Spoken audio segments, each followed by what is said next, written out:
It feels like it. Coming up on the ACSA Legislative Lunch Break, Edgar and I will get you all of your latest news and information from the state capitol and CDE with an in-depth analysis on how it impacts you. We're talking budget today. We've got our experts on the show to give you the odds and ends of what the governor and the legislature have agreed upon. The ACSA Legislative Lunch Break starts now.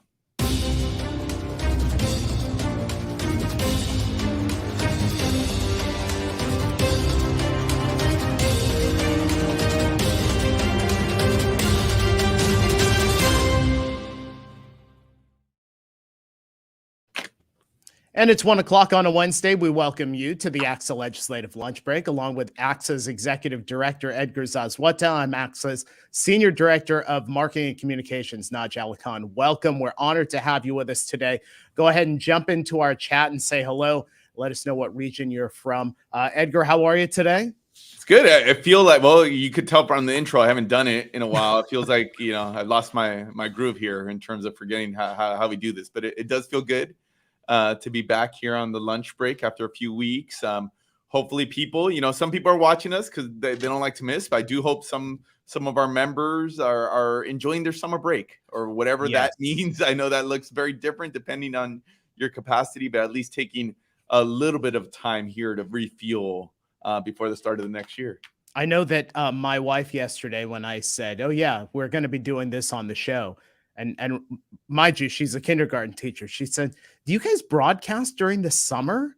And I said, yes, we broadcast during the summer. I used to broadcast from your classroom. How do you forget that I was doing that during the summer? But yes, I hope that many of you have been getting some rest and relaxation, but we are happy to have you with us. Melissa Kingston with us this morning, Grant Bennett, Laura Dutch, Mark Campbell. Good to see you guys. Sheldon Smith, Nari Pais. So good to have you guys on the show. We're going to dive into the budget coming up in just a couple of moments. Megan Baier from ACSA's governmental relations team will be here to break down the entire piece. Edgar, you and I get this question all the time, so let's just go ahead and knock this out right off the top, because the session done, but there's still work being done. Let's talk about COVID. Any statewide changes that our members need to know about? Yeah, I know we've been getting a lot of the inquiries, and we've all seen this movie before, right? Like we're in the summer, folks are trying to finish up or have finished up at this point. Our folks are well underway in terms of really planning for the year. In some districts, the school year starts in just a couple weeks, many times right after the 4th of July holiday. And so a couple of things on the COVID front. Obviously, we know what's happening on the health front. It's an interesting year because we've done this a few times now where rates are still high. I'm sure I speak for everybody. I'm sure everybody can count a number of people right now that they know that have COVID, right? Just because that seems by the day somebody tells you, oh yeah, so-and-so caught it. Now, with that said, some of the metrics that folks had been worried about since the start of this pandemic in terms of hospitalization, severe illness, those all have been good. Those have been down. I mean, we haven't seen, not to say that there's not any issues, but I think generally speaking, the message that we get from the health officials is that stay vigilant, but that the vaccines and other mitigation efforts are doing what they were supposed to do. And it's keeping the worst of COVID away from us. So how does this all relate to schools? What, if anything, should folks think about as they go through the planning for next year? The number one question that Naj, you and I get, I think on this show and our team on other settings, is the rules around vaccinating employees or testing them on a regular basis. That's been in place since October of last year. And we get asked this question almost every week. We've been pushing the administration. I'm like, hey, are you going to come out with some new rules on this front? We were in communication with them just within the last week. I will say nothing new, unfortunately, nothing new on that front.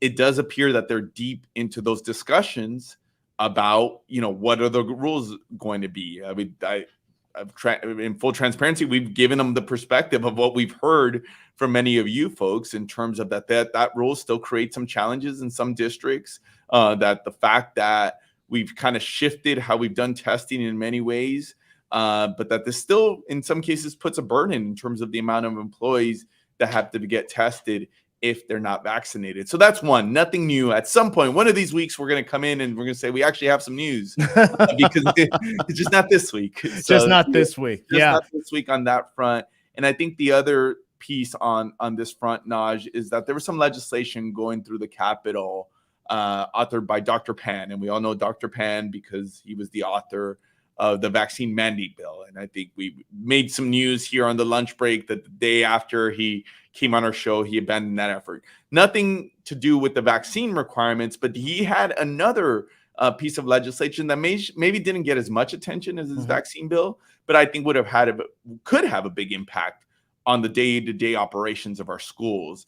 And it was a bill that required schools to put a testing plan in place, that every school would have to have a dedicated person to do some of these functions at every site. A little bit of good news on that front. We were very concerned with the bill, so much so that we felt compelled to oppose it at ACSA. But kudos to Saret on our team. Saret Kaminsky's been working this issue really hard, been working with the author's office, working with the Senate, the assembly committees, the Senate committees, to really just highlight what are the issues that schools would have to encounter if we went down this pathway. And it looks like there's going to be changes to that bill where it will be more in line with some of what the CDPH guidelines are. And what that means is not having this big reliance on testing at schools. The state has really shifted and asked folks to rely on at-home tests. They've been very adamant about sending those tests homes for students, in some cases employees. So that's not done yet, but we think that that piece of legislation, should it go into place, will be in a better place than what we had been concerned about previously. Gotcha. Okay. All right. Folks, let's go ahead and switch over to budget. Go ahead and drop into our chat and let us know about your budget questions. Let's go ahead and bring in our budget expert, Megan Baier, ACSA Legislative Advocate, covering the budget for us today. Megan, so good to have you with us on the show. Let's talk big picture just right off the start. LCFF, declining enrollment, attendance relief. What can you tell us about those particular issues and just kind of a broad view on what this budget looks like? So a deal was finally announced over the weekend. We're a couple weeks late for those close budget followers. Typically, the budget's supposed to be passed by June 15th. But they finally came to an agreement, the legislature and the governor, this weekend. We are actually expecting the vote to occur this evening. They're scheduled for a legislative session at 6 p.m. So I think it's going to be a late night in Sacramento. The good news is many of ACSA's priorities were included in the final deal. We have a pretty historic increase to the LCFF. We have a 6.56% COLA, and then an additional 6.28% base grant increase. So that's almost 13% to LCFF alone, which has been a huge priority of the association for many years. And then further, county offices are also going to see, some of the hold harmless county offices are also going to see pretty significant increases to their funding. The other piece that we wanted to highlight, as the pandemic has ravaged schools over the last year and many students have been absent, ACSA has been advocating for attendance relief for those COVID-related absences that were out of our control. And it was a difficult fight, but we're very happy that that was ultimately included in the package. It's going to amount to about $2.8 billion that's going to keep in schools. So all in all, really happy with how the big picture is looking for schools. Megan, first of all, just a big thank you. I know you've been living this budget since the day it came out, back in January. And I know our members appreciate you really leading the fight for our organization in the state capitol and giving that perspective. I mean, so much when we're talking about ed policy is trying to give our policymakers, who are well-intentioned, but giving them the perspective about how some of these policies and some of these budget decisions would play out in practice. And I know you did a really effective job. And I think some of the outcomes here are a testament to that. Question about some of this discretionary funding. I know when this budget came out, when the May revise, given the amount of revenues that the state had to work with, it was almost a throwback to what we would see under Jerry Brown, when there was a lot of dollars, especially one-time dollars, They didn't try to dictate how much all of that was going to go out and be spent, that they put it in under the discretion of those closest to the students. I know there were some changes. I know that we were following this closely. Kind of where did we end up here on this discretionary block grant proposal?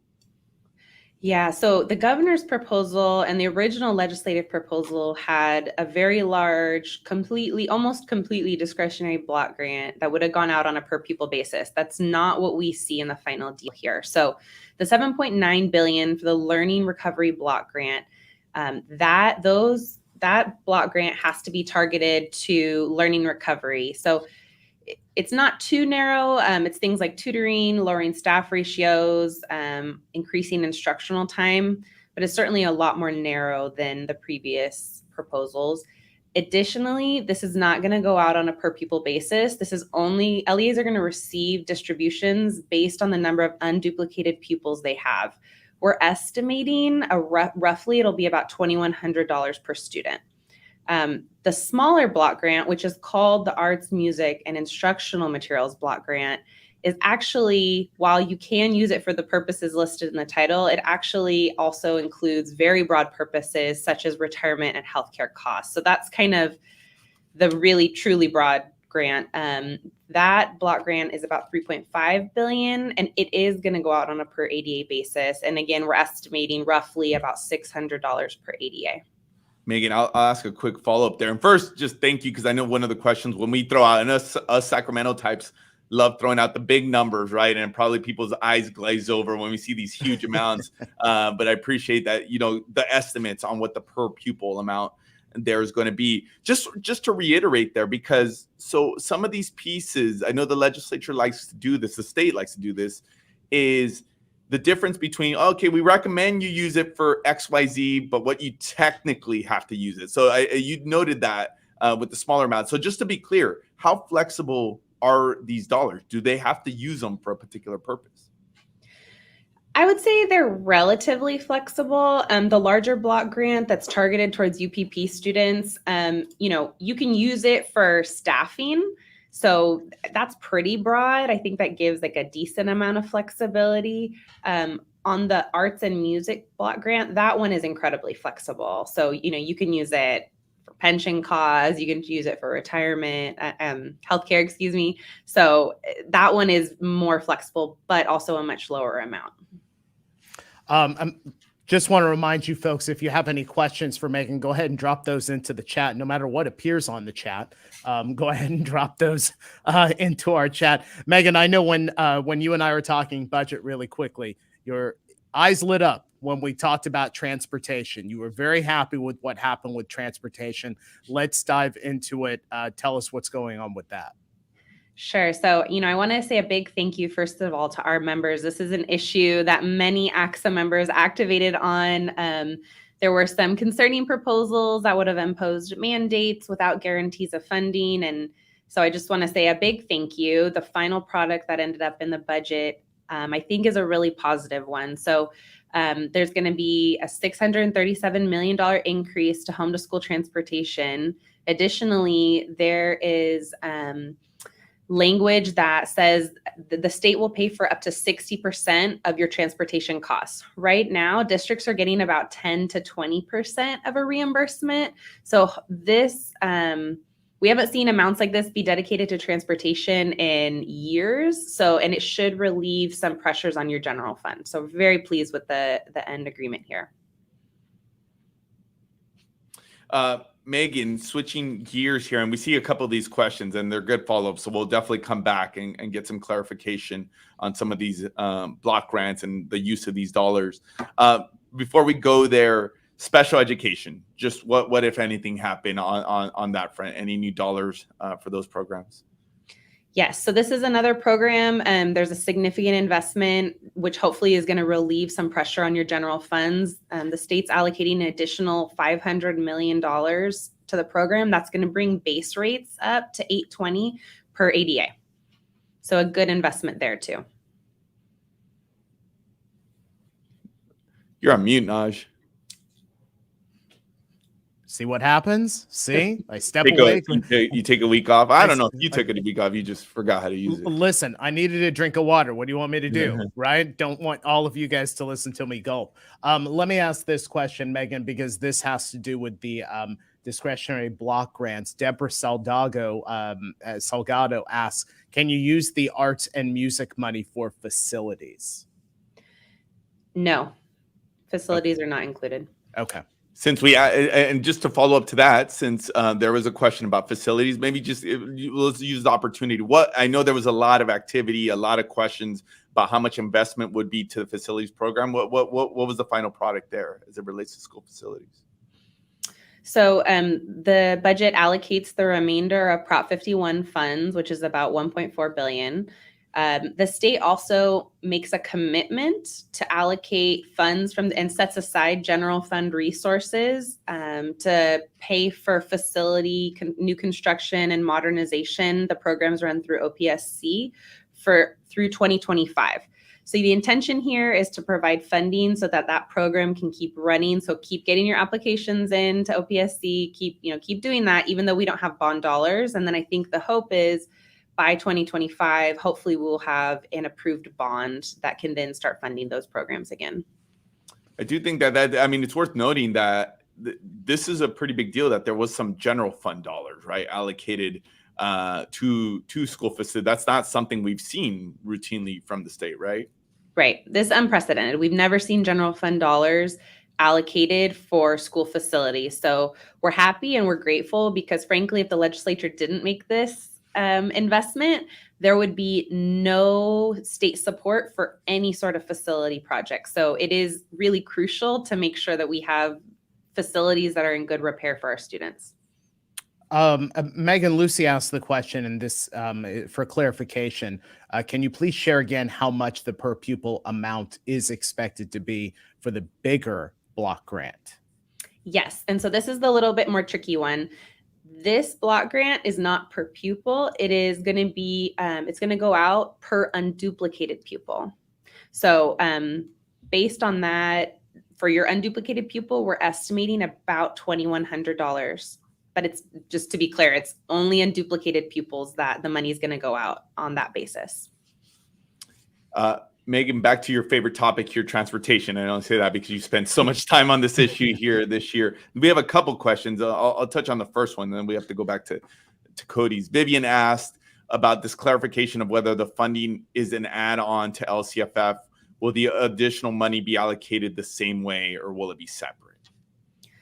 So they had to get a little bit tricky because they didn't want to. And it's a good thing. They wanted to make sure that for districts who are getting the add-on, they didn't want to do anything to decrease transportation funding to one district inadvertently in order to increase it for another. So the add-on's actually going to stay the same, and the funding's going to be increased through the reimbursement process that already exists. So they're going to be technically two separate streams. But districts will be able to get up to 60% of their cost reimbursed total. So if you have a really big add-on amount, that is going to get subtracted out of what you get from the new stream of funding. But ultimately, like, the total take home will be 60% of your cost. Yeah, and I think that somewhat gets to Cody's question in terms of whether it be counted towards the 60% or whatnot. So I think you just touched on that there. See what happens, Megan? We talk about how much you were how happy you were about transportation, and then we get all these transportation questions. Let me ask Neri's question. He asks, adult ed getting any support, financial support? I'm just going through the documents here related to the budget. Megan, I don't see anything specifically written out for adult ed, but do you have any information on that?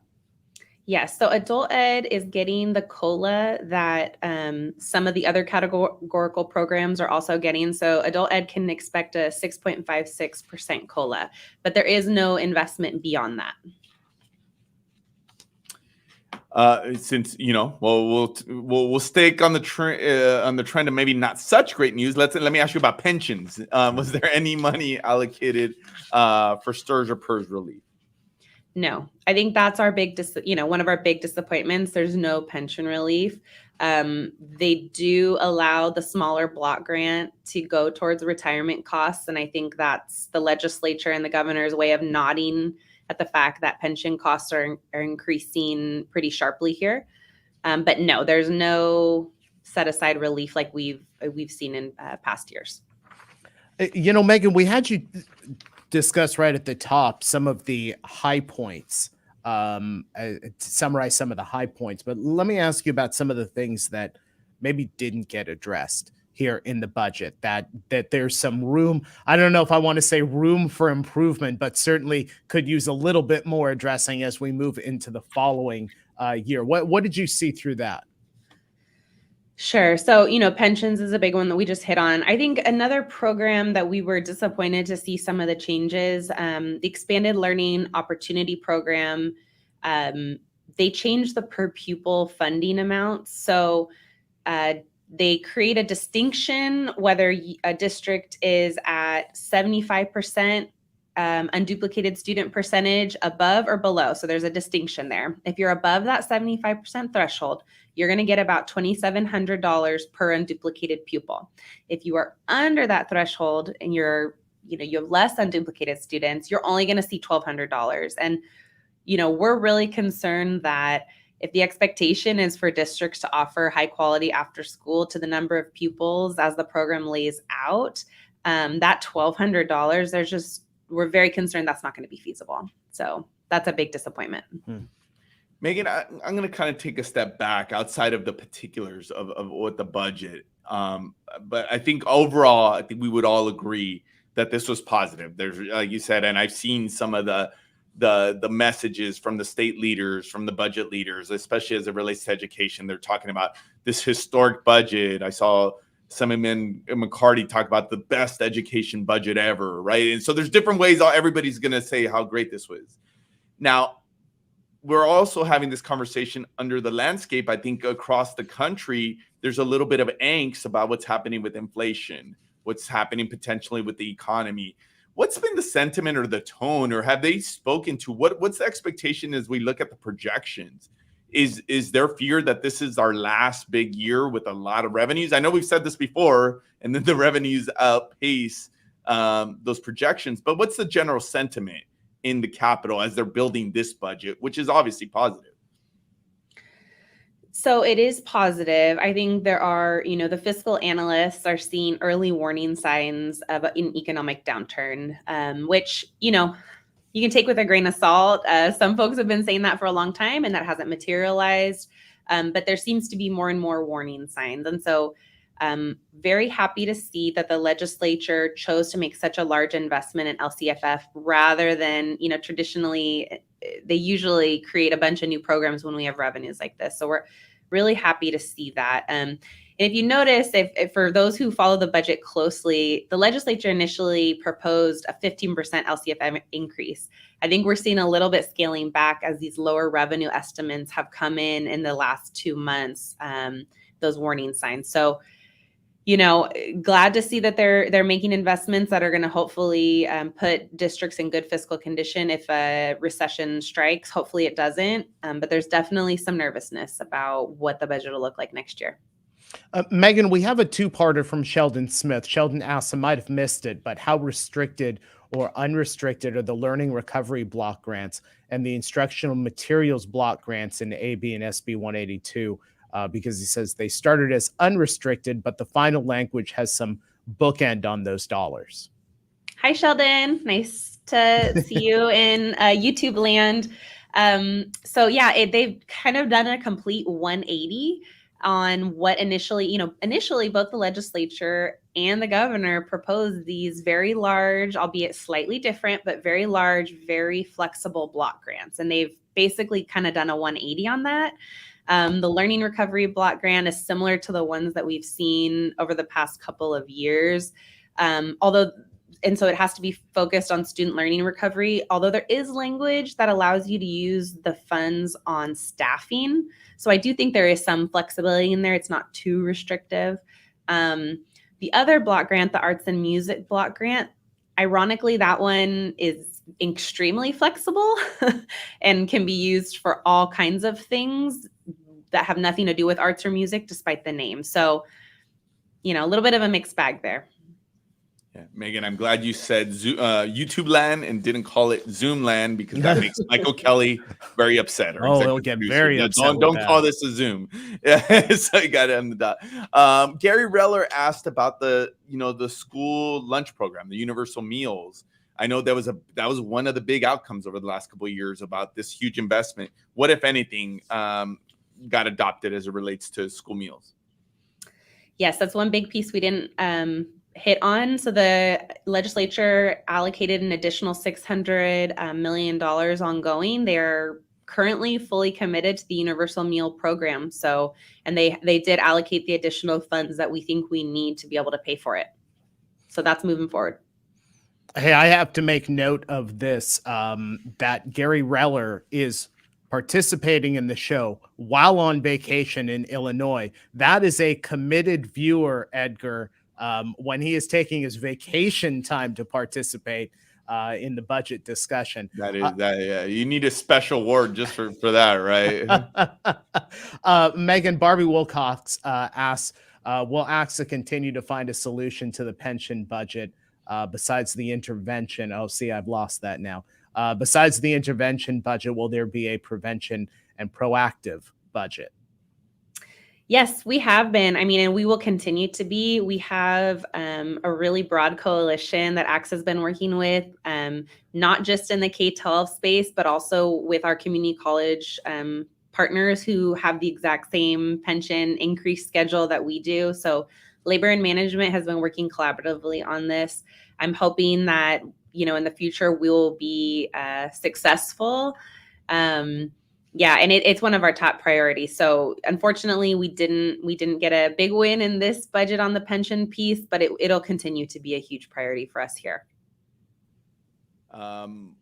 And our apologies. Looks like the robots are getting to us today. Seriously, they heard that Megan was going to come on, and they're like, "All right, this is the day. We got all kinds of questions coming in. This is the day to hit us up." And I'm sorry, I got kicked out there for a second. One more question from me, Megan. Wesley asked about community schools. That's another issue where there's been a lot of attention. And I think the question was, did the proposal end up as the governor wanted on that front? There was a compromise. So the governor had proposed to put a lot of additional money into the program for this year. The legislature compromised. They agreed to the money, but they said push the year out one more year. So I think there's concerns about capacity to move such massive amounts of dollars in such a short time. So there is over $1 billion more in the program, but it will go out in, not this school year, not 2022-23, but it'll go out 23-24. All right, Megan, thank you so much for being with us today. That's Megan Baier, ACSA's legislative advocate covering the budget. Great to have you here on the show with us, and thank you for all of that information. Edgar, a couple of things I want to make note of right now. EdCal, if you have any EdCal contributions, if you have news going on in your region or your school community, go ahead and send those in. Send in photos, information to our EdCal editor, Michelle Carl at mcarl@acsa.org. We'll try to feature that in EdCal. And of course, if you enjoy what you've been seeing here on the ACSA Legislative Lunch Break, go ahead and subscribe to us on YouTube. You can like us on Facebook. You'll get alerts when we are getting ready to do a live broadcast. Go ahead and subscribe to us on YouTube. And a fun day, Edgar, on the comment section. Good comments and not so good ones as well. Not so good ones. As we wrap this up, Edgar, let me just get you your final thoughts on the budget process, how everything ended up, and maybe what we should be looking for as we move into the next academic year.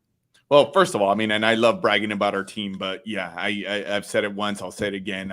We have no better team advocating for us in the Capitol, and just having Megan and her internal expertise and being our point person on the budget advocacy. I think here's the reality, Naj. We're never going to like everything in the state budget.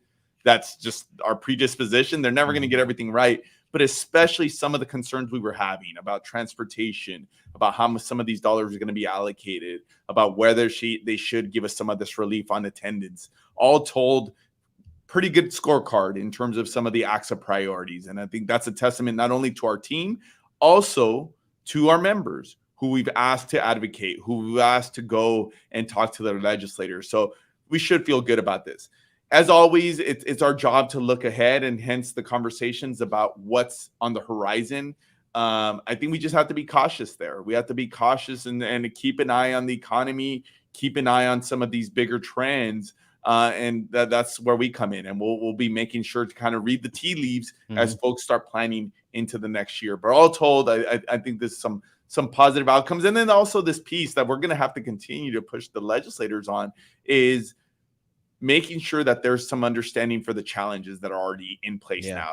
Challenges on staffing, on capacity, making sure that all these dollars don't, overboard our folks with where the focus should be is teaching and learning, as opposed to sometimes on the accountability end. But I think all told, I think it was a fair balance for most of these proposals. Yep, absolutely. All right. Thank you, folks, so much for being with us here on the ACSA Legislative Lunch Break. Remember, we are live here and interactive 1 p.m. on ACSA Facebook and ACSA YouTube. Have a great rest of the day and great rest of the week. And we'll see you next time here on the ACSA Legislative Lunch Break.